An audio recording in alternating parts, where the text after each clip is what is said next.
Then they get the big knitting needle and some wire and he stitches you all up, puts plaster of Paris on your legs, sits you in the wheelchair for the rest of your life. Very pleasurable experience, I really think. Thank you very much. Glad I asked you, because the only person I know who's married with kids, you see. Yeah, but I didn't get pregnant that way. I put my kids in the toilet.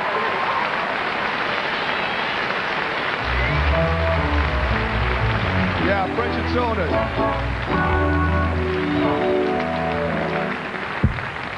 Fabulous stuff. French and Saunders there, ladies and gentlemen. Just moving my own microphone, show how egalitarian we are in this country and also that we haven't got any money. So, ladies and gentlemen, I had a very unfortunate experience. Only recently, I was halfway through a Big Mac and I nearly choked to death. Mind you, it could have been worse. I could have finished it. But while I was choking, I began to wonder that one day we will all choke on a Big Mac or on a hamburger. And I will tell you how it is. Because I was a bit drunk. I mean, you've got to be drunk to eat fast food, haven't you? I mean, that's why Colonel Saunders' Kentucky Fried Chicken is always full at night and empty in the daytime, isn't it? You know, because, I mean, the daytime it's totally empty. You walk past ringing bells shouting, unclean, unclean, with crosses.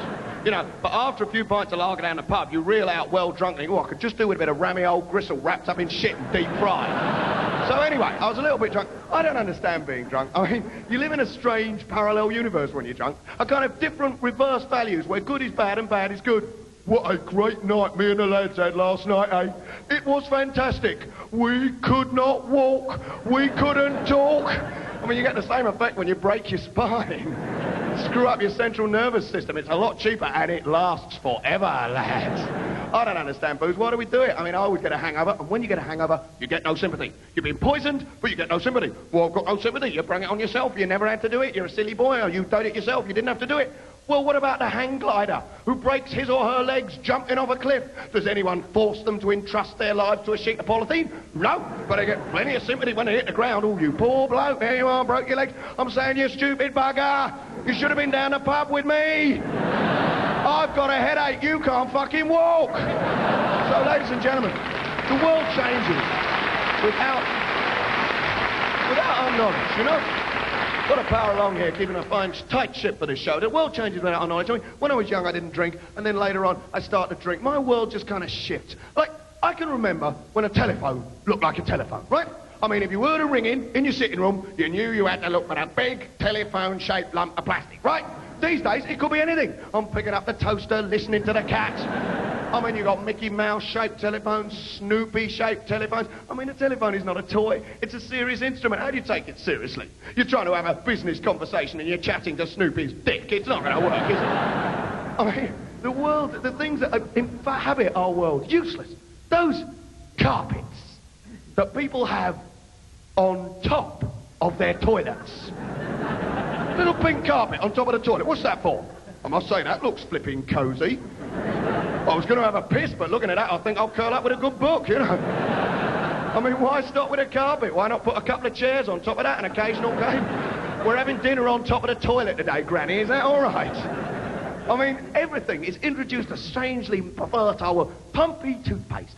Pump action toothpaste dispensers, easy grip, pump action. A couple of years ago, introduced pump action, easy grip, pump action with ease, up the tube, easy grip. Will someone tell me what was so difficult about squeezing a tube? But we're still going, oh, look, you can get a pumpy one now. I must buy that. Oh, look, it pumps.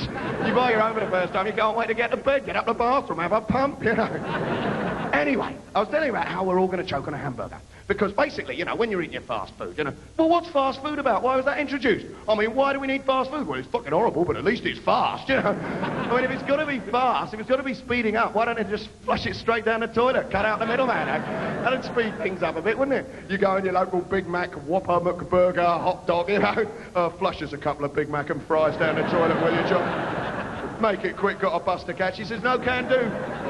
The YouTube's blocked up with diced gherkin. Why do they put that gherkin in?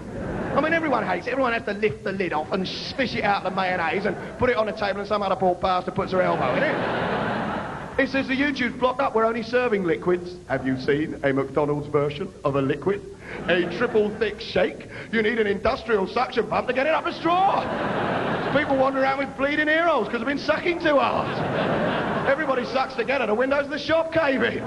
Anyway, I was telling you why we're all going to suffocate on a hamburger. Because hamburgers are made of beef, right? And they might taste the shit, but they're made of beef, right? And beef is made of cows. That's right. Cows make beef, and cows are made of grass. And it takes a lot of grass to make a cow. Now, be honest. Think of it. A blade of grass, a cow. Big difference, right? And there's not enough grass in the world anymore, ladies and gentlemen. And all the burger firms, British, American, it doesn't matter, are going to the third world and cutting down all the trees and growing grass and growing cows and mashing them up and putting them in hamburgers. But those trees are a valuable part of the world's oxygen. And when they're all gone, there might not be any air left. And then we're all going to suffocate on a hamburger. Thank you, ladies and gentlemen. So, what are we going to do now? Thank you. Howie.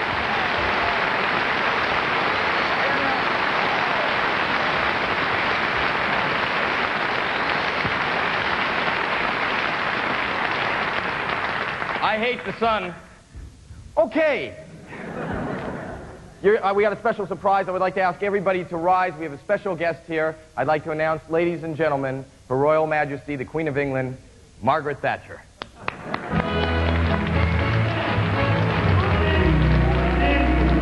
Shut up! Go get yourselves a job. I'd like to welcome my subjects from across the Atlantic. We all appreciate here in the 51st state the special relationship between our two nations share. It's give and take. You give us your missiles and we take them. Myself and President Reagan, or as I prefer to call him, Bronco, we have a special relationship. He has a special name for the United Kingdom. Runway 3, he calls us. You know, on a personal level, he even promised to love me to the very end of the world. And do you know, he actually gave me the date. But I do find that let us not forget that both our great nations have an important role to play on the world stage. Gorbachev chose to stop over in Britain on his way to America. Admittedly, he could have used the toilet on the plane, but symbolically he chose our British soil to soil. I have to be going now. Thank you. I have to be going now. I'm so sorry. I have some business in the area. I'm closing down your local hospital. Bye-bye, poor people. Bye-bye.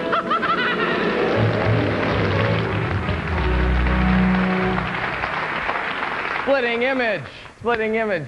It's just, you know, coming to a country, this is so far away from where I come from. Well, this is where I come from, but this place is far away. I've been going around, I've been like the stupid-looking tourist. I was in Piccadilly Circus today, and I'm trying to find things that we don't have in America. This is what I bought. Listen to this. This is neat, because we don't have these, and this is going to catch on when you hear about it. I bought one of those Swatch watches, and I bought a Swatch watch that we don't have in America. It clips onto your crotch.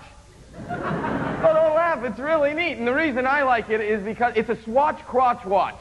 That's what the sign said. Swatch crotch watch, 5 pounds. I said, how am I going to hold that up? Anyways, what's great about it is at 6 o'clock, the big hand's on my dick. And it's going to last long, too, because it takes a licking and keeps on ticking. Which is a big saying in America. I want a chance to, like, kind of meet the people. I haven't actually met people that want... This would be neat. Just, what's your name? What's your name? What's your name? I've asked you 3 bloody times. It's not like I have much time. I'm just trying to meet... That's neat how you got this matching with this. What is your name? Jack. Jack. Right. And I suppose this is Jill. And you guys just tumbled in here. Let me check your crown. What do you do, Jack? Well, I'm off today. Jack off is a term you don't know.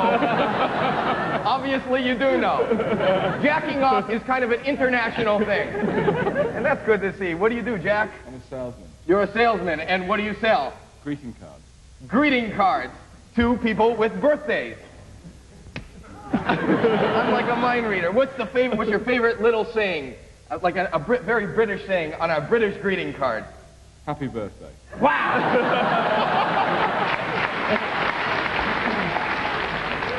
I bet you that catches on everywhere soon. Yeah. What's your name? Jason. Jason. And is everybody in alphabetical order? It makes it so much easier.